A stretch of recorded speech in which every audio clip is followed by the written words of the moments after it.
Hello and welcome back. We're on question number 19 now.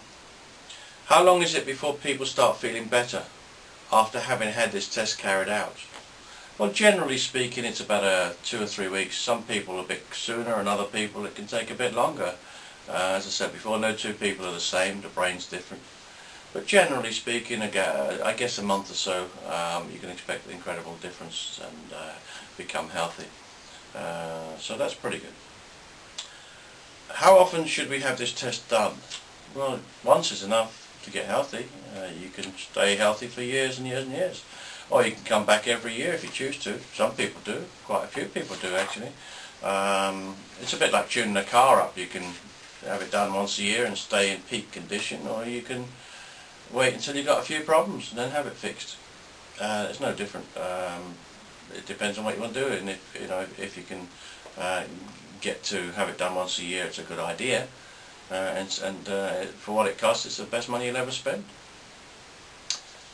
We're going to talk about individual health problems in separate videos following these question and answer session. We'll do a bit on the book as well, I think, after this, but then we'll get into individual health problems such as eczemas and asthmas and how easy it is to get healthy.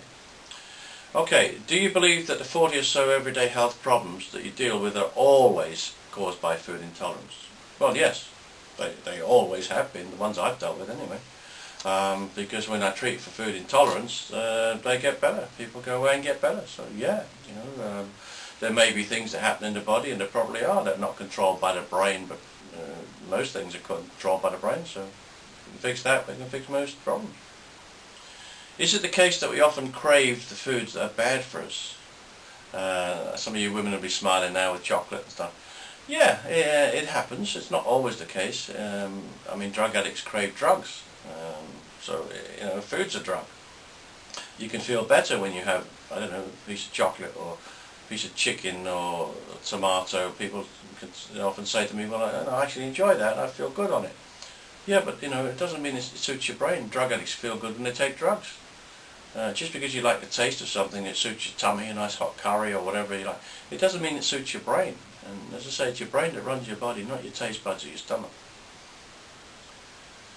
A lot of these health problems, such as eczema, for example, are often put down to stress, aren't they? How would you explain that? Well, as I said earlier in previous videos, you don't get stressed when you feel good. When your brain's running properly, you just feel incredibly good. I don't think stress causes eczema. I don't think stress causes anything. I think people get stressed when their brain's not running properly.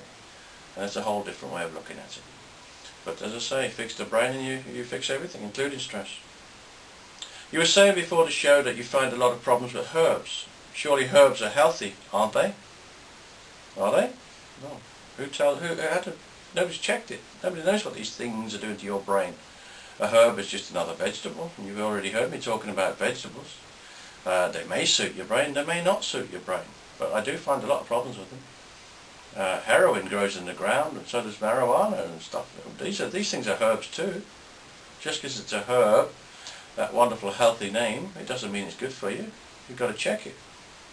It makes food taste nice, sure, but it doesn't mean it suits your brain. I see here that you also check E-numbers. These, of course, are very bad for most people, especially children, where they cause hyperactivity. I've checked 10,000 people for E-numbers, and you can count on 2 hands the amount of times I've found a problem with them. Whether it be hyperactive children or anybody else. I've tested and cured hundreds of hyperactive children. I've had doctors send them to me from all over the world, only to find that it was something like the tomatoes or the chicken or whatever that Mum and Dad were trying to force them to eat that was causing the problem, sending the brain crazy. You can drink a bottle of whiskey and become hyperactive. You can eat a tomato and become hyperactive. And this is what happens to children. It's very rarely an E-number. I do check them because you never know, but it's very rarely a problem. Very rarely a problem. We're just brought up to believe it. These things are causing these problems. It doesn't mean it's right. What about cleaning chemicals in the home? We often hear of these causing health problems. Well, they could do. Yes, they could do.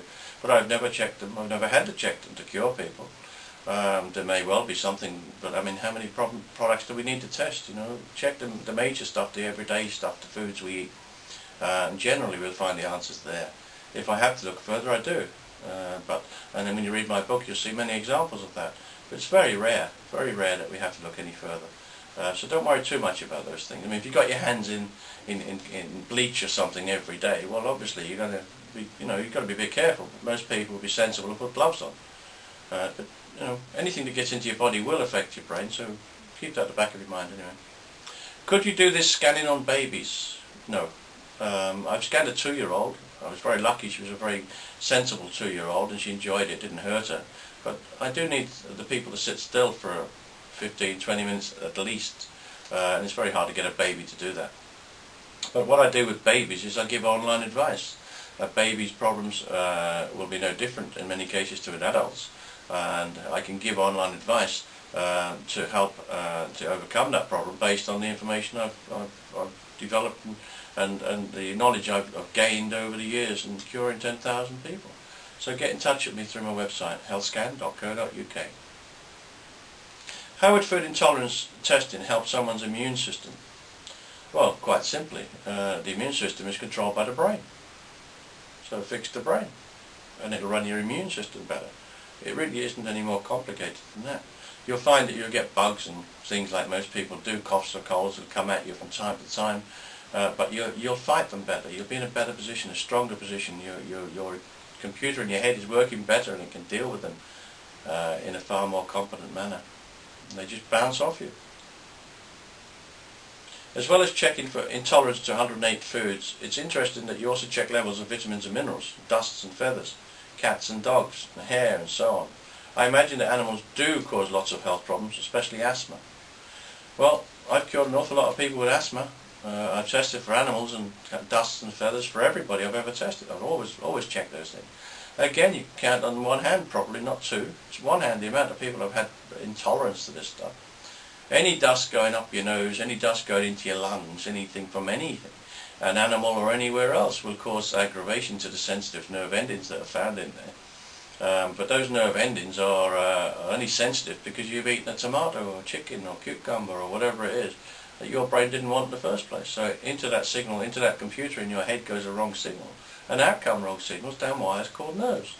And those nerve endings become sensitive. And then any dust going in there will aggravate them even more and cause you to cough and sneeze and splutter or whatever it is. Dusts and such are not the cause of the problem, in my experience, and I'm curing people, so I must be getting it right. They're not the cause of the problem, they aggravate the condition. They just aggravate the condition. So fix the problem and you haven't got the condition. So dust and feathers and horses and all sorts of things that people have problems with don't bother you anymore. We get things like hay fevers at certain times of the year, at spring and so on, when pollens and things like that come out, very strong stuff that blows all over the countryside and up your nose. But these things will aggravate the condition and cause you to kick off and start sneezing. And of course once you do that, then you pick up a tissue, put it up to your nose, and then you fill your nose up and your throat up with more dust from the tissue. And you've held a tissue up to a beam of sunlight and seen all that dust. I'm sure all of us have some time or other. Well, that's always there, whether it's the winter or whether it's the summer or spring. That dust. So the dustier the tissue is, the more they sell them, I guess, because it makes you sneeze and you need another one. Not a bad business when you think about it. But anyway, all this stuff you can check out in my book too. Okay? Go and have a look, and it's full of very useful information. Do you find many deficiencies when you test for levels of vitamins and minerals? I find lots of vitamins. I test everybody for vitamins and minerals. I find about 1 in every 5 or 6 people are deficient.